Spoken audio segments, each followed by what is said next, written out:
El amor tiene diferentes formas de expresarse y por ello muchas veces es conocido como el concepto humano más difícil de comprender en nuestra historia. Toxicidad, no correspondido, incomprensión, amor fraternal, solo amigos o amor verdadero. Y detrás de todos estos tipos de afección que también tienen sus subtipos, y dentro de esos subtipos existen diferentes formas de ser. Sí. El amor es muy complicado. Siempre hay una historia. Puede ser una historia trágica, una historia de superación, una historia hermosa de apoyo emocional o una historia para poder conseguir el sueño americano. O vamos a llamarle el sueño de salir de una vida que tú consideras que no te mereces y que te esforzaste para salir de ahí y ahora consideras que realmente estás en donde debes de estar. Bueno, esta es la historia de Anora.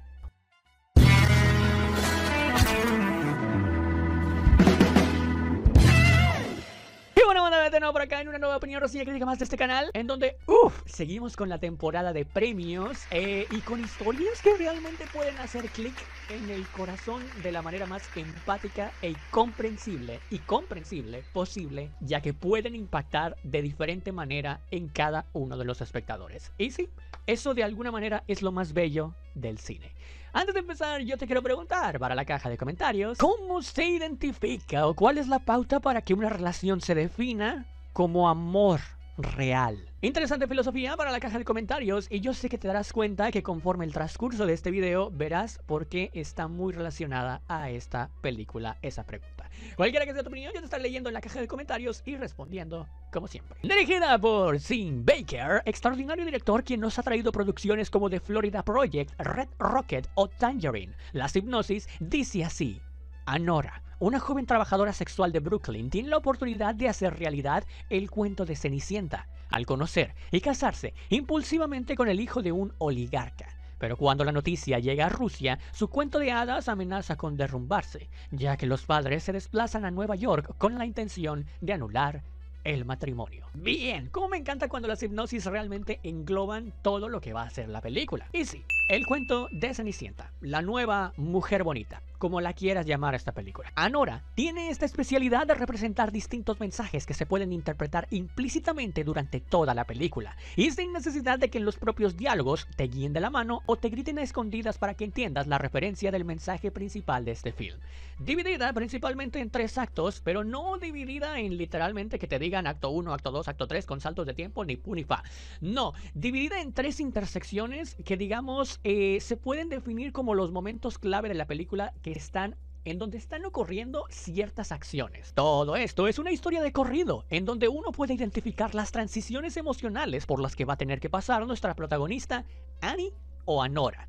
Primero, mostrándonos, eso sí, explícitamente el trabajo que tiene como trabajadora sexual dentro de un club, con una ambientación que juega con los neones para setearse la situación en la que se encuentra Annie, viviendo con sus padres y que aunque pareciera que por las escenas que se muestra ella en un día de trabajo podría llevarse buenas cantidades de dinero, muy fluctuantes en el estado actual. Es una situación precaria, que aunque la ciudad de Brooklyn no es Los Ángeles, aún así la vida es cara. Dentro de esta primera parte, que es la etapa del club y de Cenicienta, se nos muestra durante fotogramas el método de trabajo, pero con una Anora que acepta lo que tiene, con una Annie que sabe que puede tener más, pero no se nos muestra una etapa de sufrimiento al hacer lo que hace o de desgusto por su trabajo. Al contrario, Annie es profesional y aporta un poco de estado de frescura, dejando entrever nada más empezar el gran trabajo actoral por el que tuvo que pasar Mickey Madison, nuestra protagonista, precisamente para representar toda esta cultura de los clubes nocturnos e inclusive entrar a clases de baile para mostrar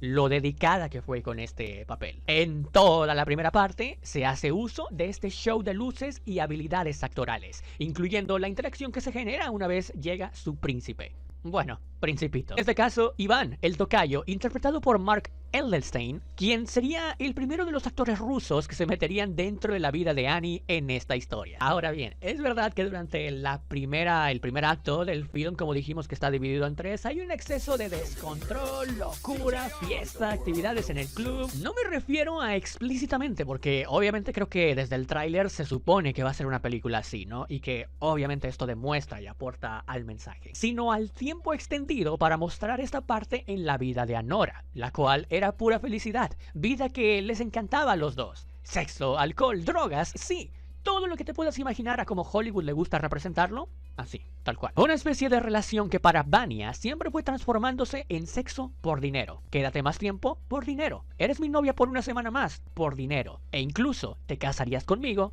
por dinero. Porque casi que explícitamente así se lo dijo. Esta escena en donde Iván le propone matrimonio a Annie es crucial para entender que todo sería un matrimonio para no volver a Rusia, cosa que no quería él. Y simplemente se trataba de un matrimonio para cumplir un propósito. Un momento en el que Vanya se le prendió el foco para, según él, olvidarse de sus padres encajosos. Y un momento en el que Annie estaba en esa transición de ¿lo amo o no lo amo? ¿Qué más da? Tiene dinero. Chicos, nunca se casen por una decisión tomada en un momento de calentura. Durante todos estos momentos en la película, creo definitivamente que es la mejor parte en donde el film tiene una sinergia positiva con todo lo audiovisual, para contar cinematográficamente lo que está pasando. La música, el soundtrack, la fotografía. Cuando todo es felicidad, este film sabe cómo transmitir esas emociones de un matrimonio joven consumado por parte de ambos, y disfrutando de su vida.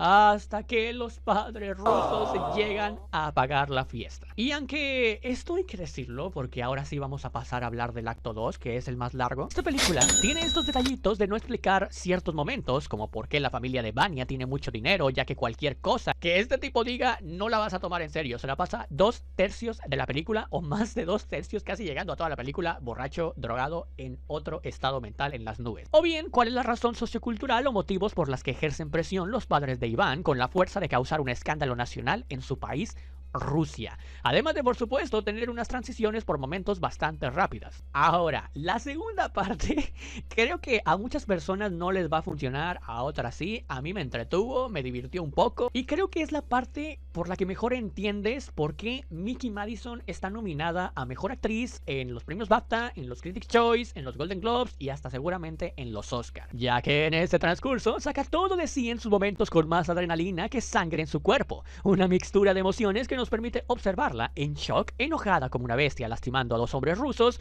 uno de ellos un gamberro, y con signos de preocupación por desde su pop no entender qué rayos está pasando y por qué Vanya la abandonó. ¿Por qué la abandonó? Nada más enterarse de que sus padres venían directo desde Rusia a por él y a anular el matrimonio. Así que sí, esta segunda parte está llena de momentos graciosos en donde Anora se la pasa con estos hombres rusos que parece que trabajan para los padres de Iván, que bueno, se la pasan buscándolo antro por antro, restaurante por restaurante, en momentos graciosos, divertidos, en donde poco a poco Anora se va dando cuenta de la verdad. Una persecución que nos aloja momentos, por momento excesivos, sí, de comedia, porque le quitan algo de seriedad a la ya de por sí historia de drama, género principal y único de esta película, que me parece que debió haber seguido todo ese tono, mejor dicho, un poquito más durante toda la película, durante todo su transcurso, y quizás dejar un poco más minimizado o puntual estos momentos en donde empalagan un poco, sobre todo los armenios, ¿no? Los armenios cómicos, que se la pasan haciendo locuras con tal de encontrar a Vanya, uno por lo atrabancado que es y el otro como alivio cómico porque a Nora le rompió la nariz y toda la noche de búsqueda se la pasa sufriendo.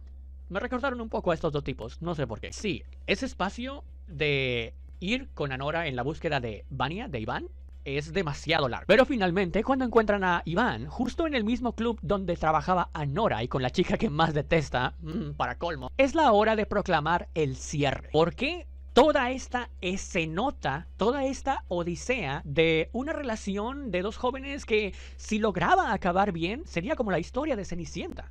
¿Por qué? ¿Por qué no se pudo dar? Y creo que definitivamente aquí, cuando cavas en lo profundo del film para encontrar tus preguntas a esas respuestas que te llegan a la cabeza después de ver ese trágico final, que sí, para mí es un trágico final, es donde encuentras realmente el valor que tiene esta película. Anora es una producción que durante todas sus estancias nos fue explicando diferentes etapas que se pueden vivir dentro de una relación. De un lado puede haber enamoramiento, mientras que para otra persona puede ser completamente un juego. ¿Cuándo es cuando pasa esto? En la mayoría de los casos cuando hay una diferencia de poder o diferencia monetaria entre ambas personas dentro de la pareja. Sin embargo, hay algo bastante interesante que el film construye de la mitad hacia adelante. Y ojo, siempre en segundo plano. Siempre todo a momentitos que si tú lo ves, se va desarrollando algo. Y es que Igor, sí, el gamberro de la familia, que simplemente contrataron para que les ayude con el trabajo difícil, se va poco a poco enamorando de Anora, pero sin decir ni una sola palabra, viéndola sufrir y viendo cómo es quizás igual de vulnerable que él Así que sí, si ponemos atención en las diferentes escenas y en su comportamiento, Igor es el ejemplo perfecto de cómo toma tiempo y cómo se va formando el amor real. No como el amor que sentía Vanya por Anora, que solamente la estaba utilizando para su satisfacción personal. O viceversa a principios, que Anora lo estaba utilizando a él como fuente de dinero. Ni el amor que muchas personas utilizan hoy en día como mentira para poder acceder a una relación sexual y después de eso, San se acabó. No. A pesar de ser el gamberro, Igor estuvo ahí siempre tratando de cuidarla. Entendió que su trabajo pasó a ser ese. Y luego de que los padres rusos de Vanya anularan el matrimonio, Anora se dio cuenta de lo sufrido durante todo el film, y que no había valido la pena haber perdido el tiempo con una persona así, que no existe príncipe azul en el dinero, y que lo más preciado es el amor. Amor que, aunque con cuidado y con pequeñas acciones de no cagarla en lo que podía, Igor se lo demostraba. Y esto lo hace muy bien el director a segundo plano. No es necesario para nada crear más momentos íntimos entre ellos, precisamente para cerrar con broche de oro al final. Así que sí, el golpe de realidad en este film llega al final. En un mundo y en una sociedad, porque sí, cuando terminas de ver este film, realmente está justificado pensar que lo primero que se te venga a la mente cuando terminas de ver este film, con ese final abrupto, sea el pensamiento meme que se ha generado de vivimos en una sociedad. Que sí,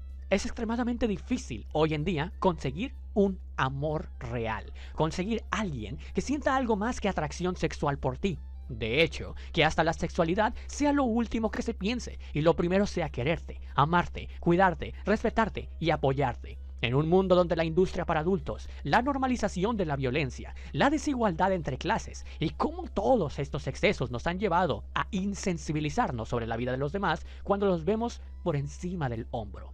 Anora es un ejemplo perfecto de cómo el estigma social de una oligarquía familiar adinerada rusa veía a una mujer que por simplemente trabajar, por tener una mejor vida y por lo que hacía, la convierte automáticamente en basura y en una figura desvirtuosa y de desprestigio para su familia. Una sociedad que es insensible y cero empática, pero que cuando se trata de opiniones de el qué dirán, de a ver qué dice la gente, eso sí lo ponemos en un pedestal, como si fuera lo que nos definiera. Anora, de vuelta a su casa, en un plano final, que juega con las miradas en primeros planos y casi que sin diálogos, junto a Igor, que la lleva de vuelta a su humilde morada en los suburbios. Comprende al final, entonces, que su ambición por tener una vida de Cenicienta puso en peligro no solo su vida al meterse con una familia rusa, que vete a saber tú qué es lo que hacía, sino también su estabilidad emocional, la cual llegó a un punto de quiebre tras un simple acto de compasión. Esa sensación que te da cuando una persona está triste, la ves en el momento, ponerse triste y que literalmente puedes escuchar cómo se quiebra su corazón. Bueno, así es este último plano, con la reflexión final de lo que podría haber sido una vida de felicidad. Se convierte en un desgarrador recuerdo que se convertirá negativamente en un trauma, de cómo el sistema y las desigualdades sociales pueden sofocar incluso los sueños más sencillos. A través de su protagonista, esta película nos mostró cómo las estructuras de poder oprimen a los más vulnerables, incluso cuando parece haber una oportunidad de escapar.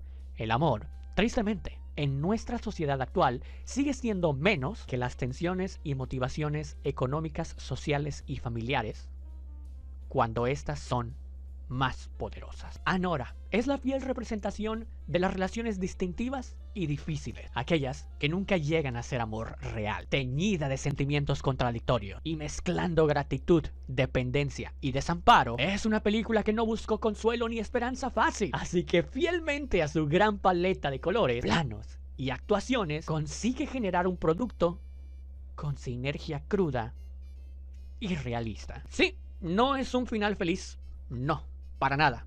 Y eso aquí está bien, porque tristemente es la representación de nuestra nueva realidad. Así que bueno, por todo lo dicho, a Anora en esta temporada de premios, yo por eso le doy 4 estrellas como calificación personal y es definitivamente, sí, muy buena. Be a fucking man and talk to me. Fuck myself, you go fuck yourself and your fucking mother, motherfucker.